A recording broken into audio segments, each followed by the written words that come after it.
The term video game can mean different things to different people. With the simple utterance of a simple term, each and every one of you listening now has a unique image in your head. Images of different eras and different platforms, different settings and different goals. But more than likely, none of these images are of video game culture in the 1950s. Depending on how you define video games, even in our world, you have a lineage dating back to at least the late 1940s.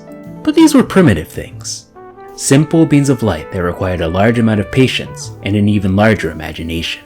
However, video games in the Nobunaga Universe are not quite so plain. By the time of our story in 1958, they had existed in the most rudimentary form for at least 2 decades. These are not simple beams of light tossing an imaginary ball across the field.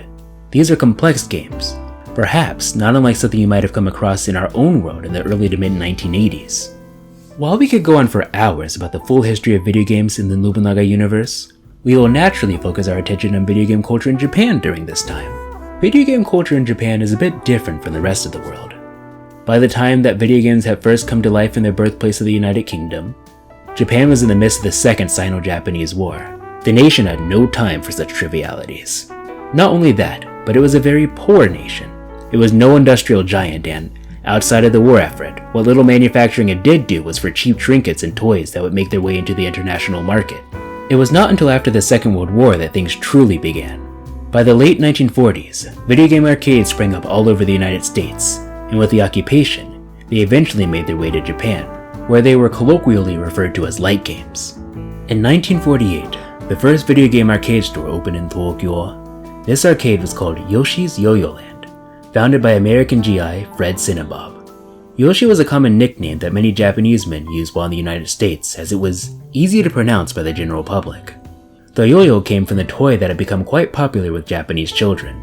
He wanted to show that this was a place where anyone could come in and have fun, Yoshi being the Japanese equivalent to Joe Schmo in his mind. The name didn't quite resonate with the Japanese public in the same way. The meaning seemed to only be clear to other Americans, and the Japanese children, its primary patrons, simply liked it because it was fun to say, although many shortened it to simply yo-yo. Still, to the present day of 1958, this arcade is still in operation, taking pride in being the only arcade that has a full-color TV display.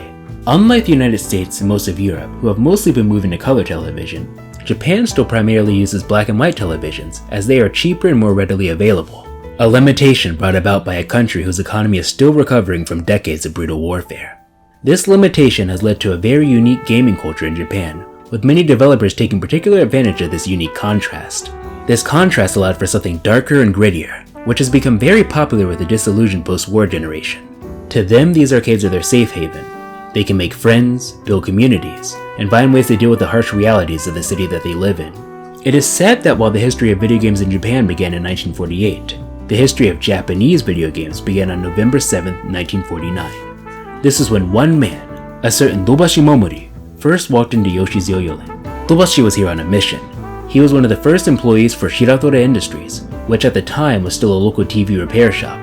He was there to see if he could glean a bit of information on Yo-Yo's color televisions. The goal was to see if Shiratora could produce something similar at a lower price and eventually patent it, effectively taking full control of Japan's television market.